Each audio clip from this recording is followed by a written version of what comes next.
this section, we're going to talk about some saxophone repairs that can be done quickly in the band room with the proper tooling and supplies. First, one of the things that comes up more times than often is obviously a neck cork that's become damaged or loose or torn. The neck, obviously, on most manufacturers and most saxophones is actual natural cork that is glued on to the neck section, either by contact cement or shellac. So this one, is obviously messed up and needs to be replaced. So the first thing we always like to do, or I like to do, is I want to protect this lacquered section of the neck. Okay, I don't want to do any damage by scratching or messing up someone's saxophone cosmetically. So a little bit of painter's tape or electrical tape works very well to create a barrier on the back side of the neck cork material. So all I'm doing is wrapping, all the way around. So I've got something as a barrier. Also, I will use that when I go to install the cork as my starting point and a guide when I'm wrapping the cork. So I've got this area protected. Now I've got to get all this old cork and material off of the neck itself. The repair kit that we're using today comes with a scraper, and it actually has a wider blade at one end and a smaller, more narrow at the other. But I'm just going to go in and I'm going to scrape the remainder of this old cork material off of the neck.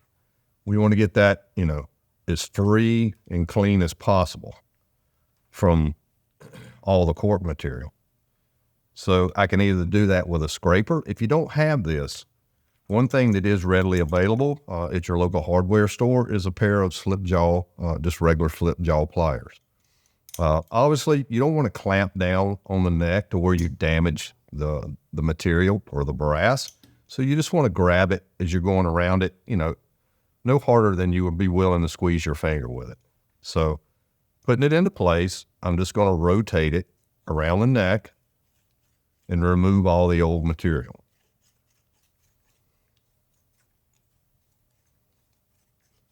Don't worry about, scratching up. You're not worried about scratching the brass or the metal underneath where the cork is going to go. So you can go in, you want to get all that material off of there and get it as clean as possible. So again, you can either do it with the pliers,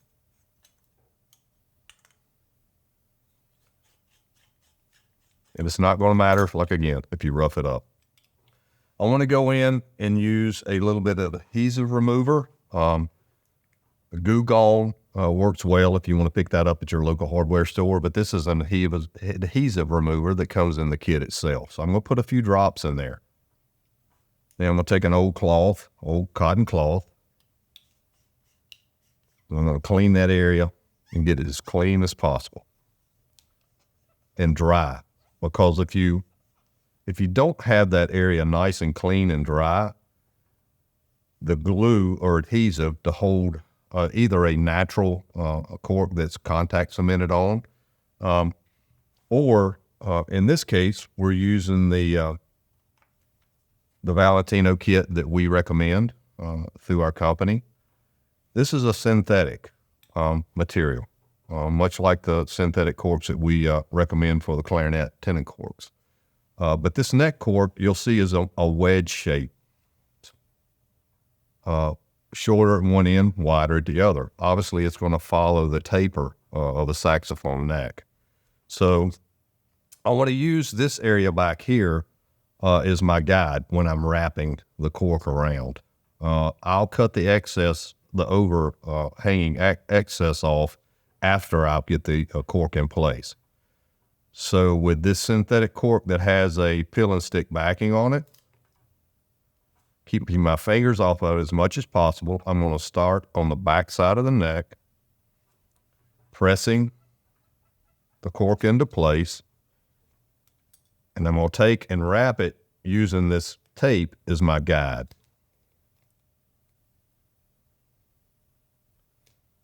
Just pulling, wrapping, pressing, and I want to meet, once it gets to the other end where it meets the beginning of the cork, I can either go in either with my razor knife or a straight edge razor blade. In this case, I'm going to use the straight edge. I can go in and cut this piece to where it does a butt joint when they meet each other and they butt end to end. I can cut it that way, or I can do what's called an overlap joint to where the beginning and the end overlap, and then I'll go back and cut the excess off after that. So I'm going to do an overlap joint in this case, pressing it into place, nice and snug. I'll go in and cut off, make an initial cut to get as much of the material off as I can so I can see better what I'm doing. I'm going to go back in, then trim down the remainder of that overlap in an angle, and then press it into place. Then I want to go in and cut the other end, all that excess off. On some saxophone necks, you don't have an edge. The tube goes all the way out. This one has a ring on the end of it. So I need to be aware when I'm cutting around it, I've got to get it back past that ring on the neck itself. So let's do an initial cut first. I want to get most of the material out of the way.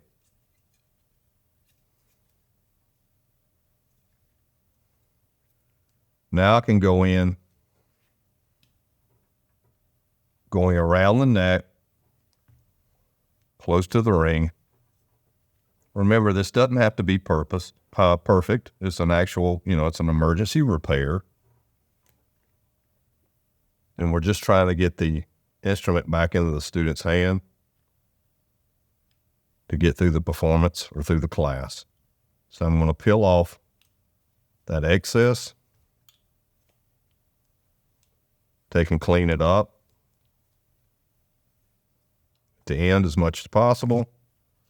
Then you can go back and continue to shave to try to get this bump that's on that neck. You want to get that as flush as possible. You can either cut it off, or you can go in with an emery board and file that excess off. This material, this synthetic material, is sandable, much like cork.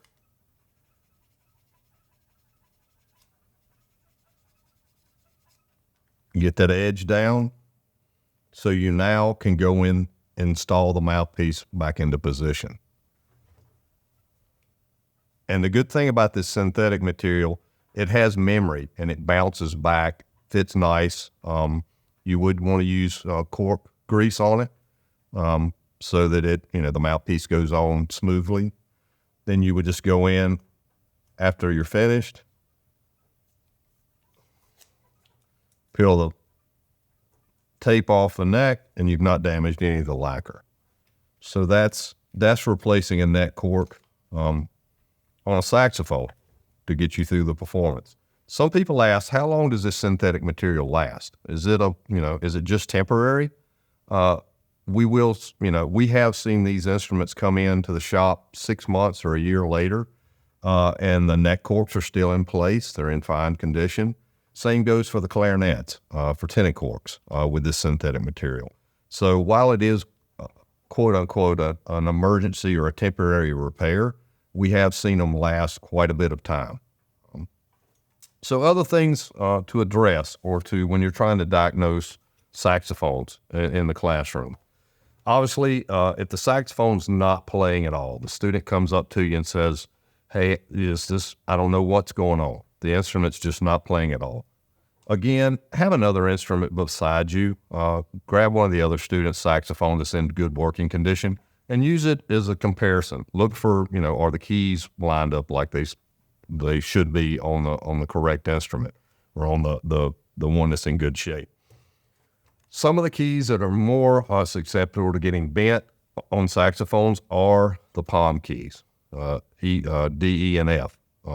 And the reason for that is the length of the key, also the way the keys protrude off of the saxophone, the way a lot of times the saxophone is laid down when the student's not playing it on the table. It hits these keys because they do stand out further. So Go in, look at them, make sure that they're straight. These aren't bent in different directions. Utilize a leak light. If you have a leak light already, or if you don't have a leak light, but you do have, let's say you got this repair kit that we use. This is a flexible leak light. It's used for addressing flute issues and saxophone issues, and it provides you a light to go down inside of the bore of the instrument so you can start pressing keys and start doing some diagnostics to see if the keys are covering, the pads are covering like they should be. And I'm looking at this saxophone, and I obviously see that this key is bent over to one side, and it's not covering the tone hole like it should be, so that's going to keep the whole instrument from playing properly. So using the advantage of the light on the inside, you can go in with a smooth jaw pair of pliers. You can go in and move this key back over into the proper playing condition to where that pad's covering. Once I've done a little bit of maneuvering on it, I want to go in in the kit with the feeler gauge. I want to check and make sure I've got resistance all the way around the pad, between the pad and the pad tone hole, to make sure that instrument's sealing up properly. You could also hand it back to the player or play the instrument yourself, and it's working properly. You've taken care of the issue. But these are some of the keys that get bent sooner or quicker on saxophones, just from whatever, laying the instrument down in between rest periods of playing. The other thing that you run into that can cause issues on saxophones that you can address, obviously, is the octave key or the octave mechanism on the neck. A lot of times students, when they're putting the instrument together, and always remind them to loosen that neck screw. It should be very loose to where this neck socket slips into the tenon socket easily. You shouldn't have to, it should be that easy. Shouldn't be forced in. If you're having problems putting those two pieces together, we can address that in just a minute. We'll talk about cleaning. A lot of times it's just a matter of this tenon being dirty and the tenon box being dirty. But if the instrument's going together properly, tighten down your screw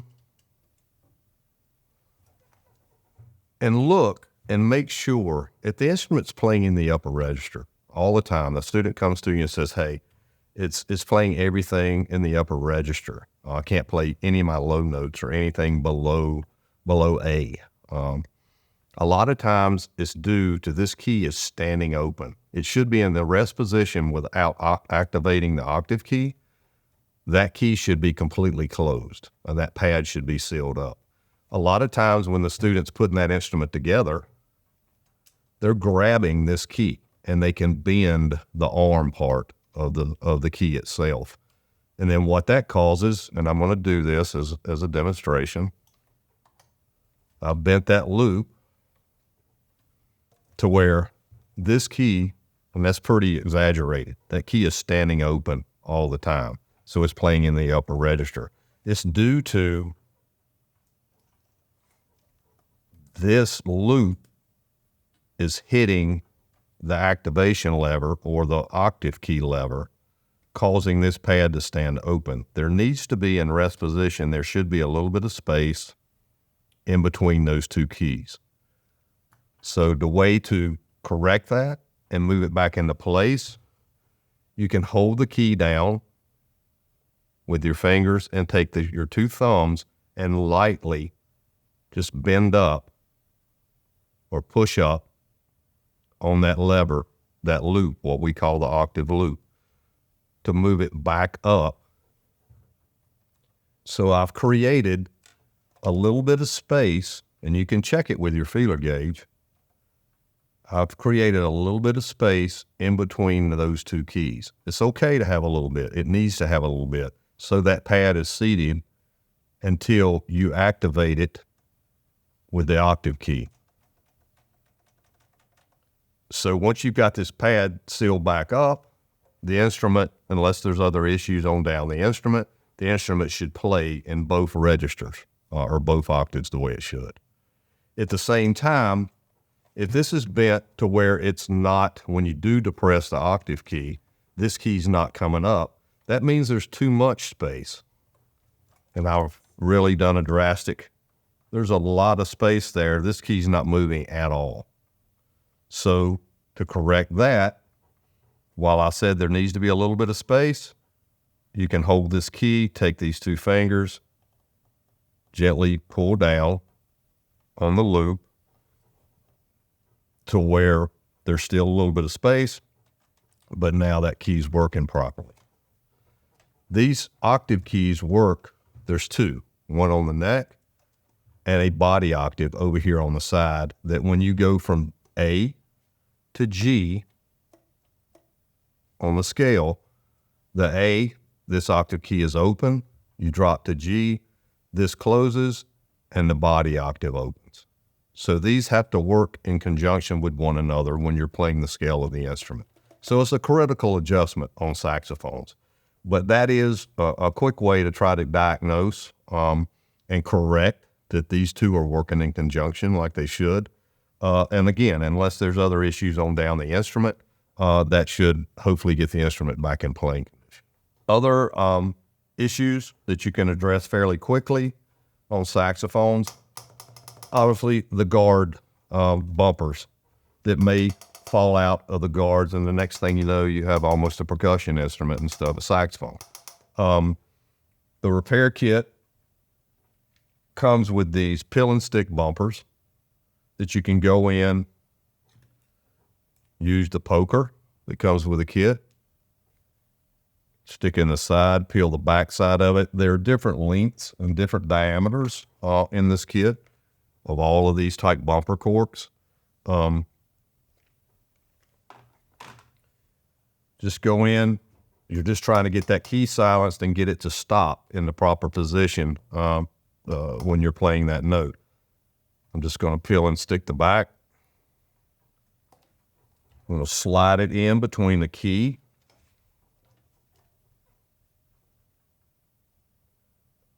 and just press it into place. And let that glue push down the key, pull the poker out, and now you quickly quiet and silence that key. Other items in the kit that help you address repairs is replacing pads on saxophones. Replacing pads on saxophones is a lot like replacing a pad on a clarinet. They're normally glued into place with contact cement or hot glue, or this is a pill and stick application. Saxophones, pads in here look a lot different than a traditional saxophone pad, which is leather with a booster, a nylon or plastic or metal booster in the center of it.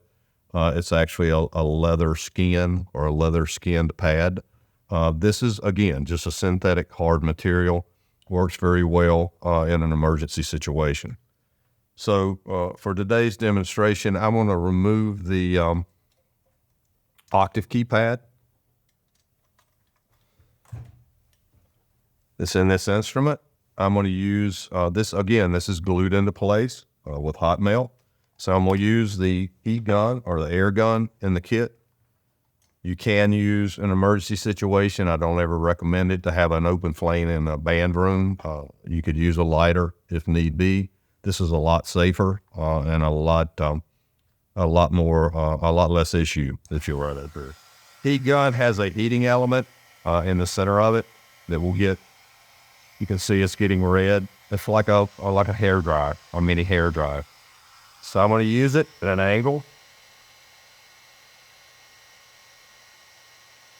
to remove the pad. Takes just a few minutes to get that hot glue melted. Go in with my poker and pull that pad out. May take a little more heat.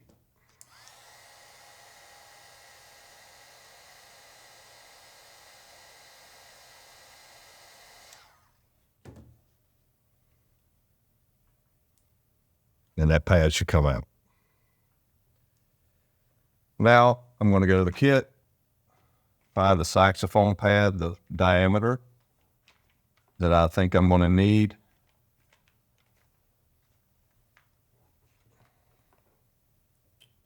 What I want to do is, again, it's synthetic material. It's not going to hurt to use your poker on the side of it. And I want to dry fit that pad into place. Before I peel the adhesive back off, I want to slip it in there and make sure it's going to fit inside the pad cup. And this one does. And we'll peel the back.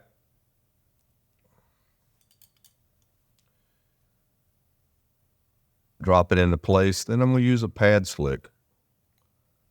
Again, that comes in the kit that we're not utilizing today. It's just a flat piece of metal with a larger end and a smaller end. I'm going to use that to go in and level up that pad on the tone hole as much as I can. You want it as squared up in that pad cup as you can get it. Again, you may have to use a little bit of heat to give what leftover glue is in the pad cup. You're floating that pad into position.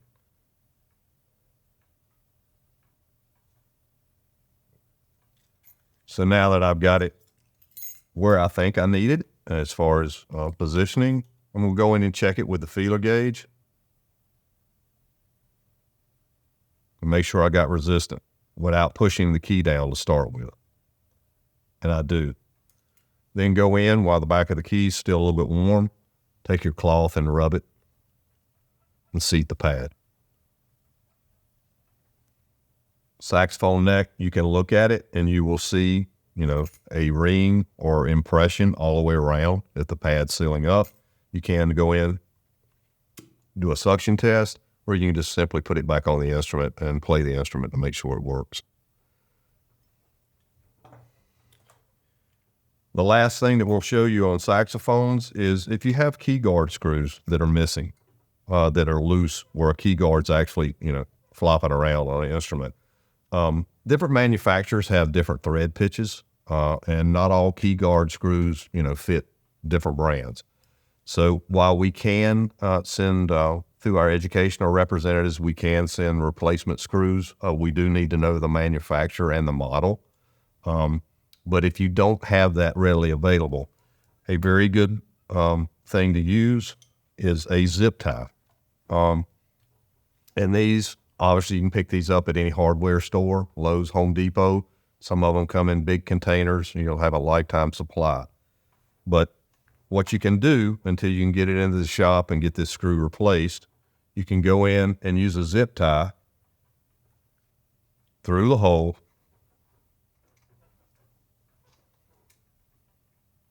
loop it around, take your pliers, pull it down nice and snug. Again, you're just using this as a temporary solution until you can either get it into the repair shop. You can take your razor blade, cut that off so it's not sticking out, causing any problems. But it's holding that guard into place until you can get it into the repair shop. If your student saxophone is not going together well, the neck just doesn't want to fit into the neck socket of the instrument. First and foremost, make sure the wing nut or the wing screw is loose when the student's trying to put the instrument together.